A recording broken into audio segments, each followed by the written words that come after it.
Glass skin. You've seen the term a million times, but here's the thing. Most people chasing it are doing it completely wrong. They think it means a 10-step routine, a suitcase full of Korean products, and somehow ending up with skin that looks like it's been through a filter. That's not what this is. That's not what we're doing here.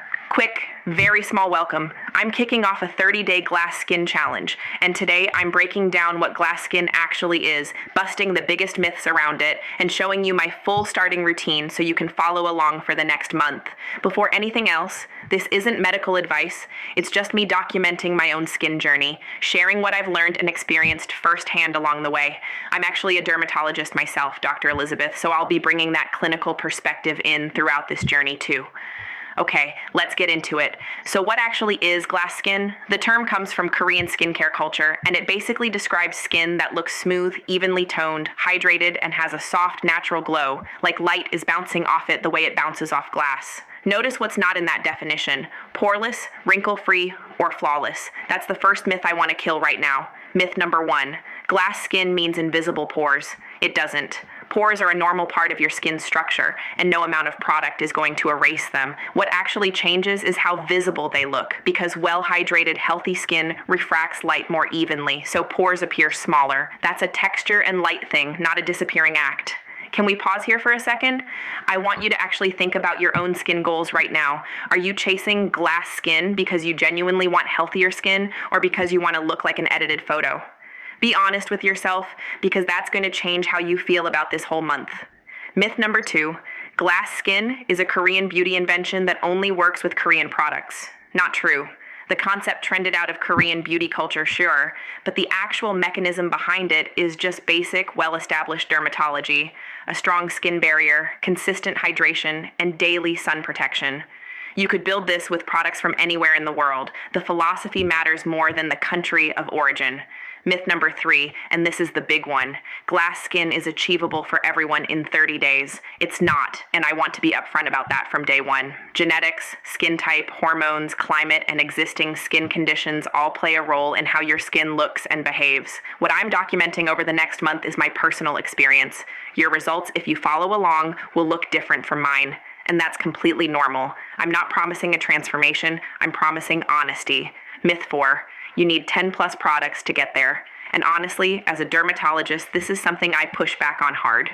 Overlayering, especially with actives, can actually damage your skin barrier faster than it helps it. More steps doesn't mean more results. It can mean more irritation. Okay, myth busting done. Let's talk about what actually matters, because this is the part I think most people skip past. Glass skin, stripped of the aesthetic label, is really just the visible result of a healthy skin barrier. Your skin barrier is the outermost layer of your skin, and its job is to keep moisture in and irritants out. When it's working well, your skin looks smoother, feels less reactive, and holds hydration better, which is exactly the look people are chasing. Here's a fact worth remembering for the whole 30 days. Hydrated skin reflects light more evenly than dry or dehydrated skin, which is a big part of why that glow reads as glowy in the first place. It's not magic, it's physics. Smooth, moisturized surfaces scatter light more uniformly than rough, flaky ones. Let me tell you where I'm starting from, skin-wise, because I think that context matters. My skin right now is combination: oily through the T-zone, a bit dry on my cheeks, occasional breakouts around my jaw. Not a bad skin day story, just realistic, normal skin. I'm not starting this challenge with perfect skin, and I don't expect to end it that way either. So here's my actual routine, the one I'm committing to for these 30 days. Morning, gentle cleanser, a hydrating toner, a lightweight hyaluronic acid serum, moisturizer, and broad spectrum SPF, non-negotiable, every single day, rain or shine. This is something I'm extremely clear on as a dermatologist, and it's honestly the most evidence-backed step in the whole routine. Daily sunscreen use is one of the few things in skincare with strong, consistent research behind it for preventing premature aging and protecting overall skin health. Evening, double cleanse, an oil-based cleanser first to break down sunscreen and buildup, then a gentle water-based cleanser. After that, the same hydrating toner, a centella-based serum for some calming benefit, and a slightly richer moisturizer to lock everything in overnight. That's it. Nothing wild, nothing with 15 steps. Quick pattern check-in. Has anyone else started a skincare challenge before and given up by day 4 because the routine was just too much? That was me, more than once. Which is exactly why I'm keeping this simple enough to actually stick with. One thing I want to flag, honestly, since this is day one, my skin already feels a little tight by midday, particularly on my cheeks, even with the moisturizer. I don't think that's a red flag. New products sometimes need a few days for your skin to adjust, but I'm noting it here so I can track whether it improves or gets worse as the days go on. That's the point of documenting this in real time instead of just showing you a polished before and after at the end. Something else worth clarifying, because it comes up constantly in comments on videos like this. Korean skincare isn't inherently better than any other regional approach, and Western skincare isn't inherently worse. What tends to differ is emphasis. A lot of Korean influenced routines lean heavily into hydration and gentle preventative care, layering lightweight products rather than a few heavy duty ones. There's nothing inherently superior about that approach for everyone.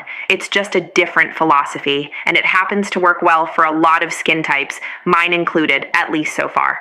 Let's talk ingredients for a second, because I know people are going to ask. The core things I'm using are pretty simple. Hyaluronic acid for hydration, Centella asiatica for calming, niacinamide for barrier support, and consistent SPF.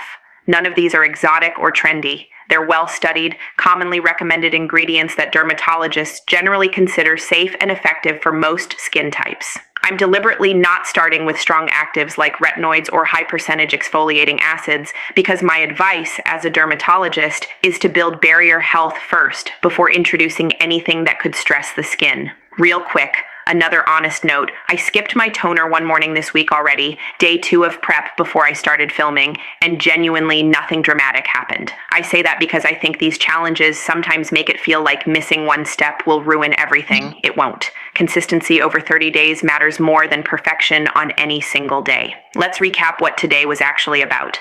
Glass skin is not about looking airbrushed or having 0 pores. It's a description of hydrated, healthy-looking skin with an even tone and light barrier-driven glow. It's not exclusive to Korean products. It's not guaranteed for everyone in 30 days, and it doesn't require an overwhelming routine to pursue.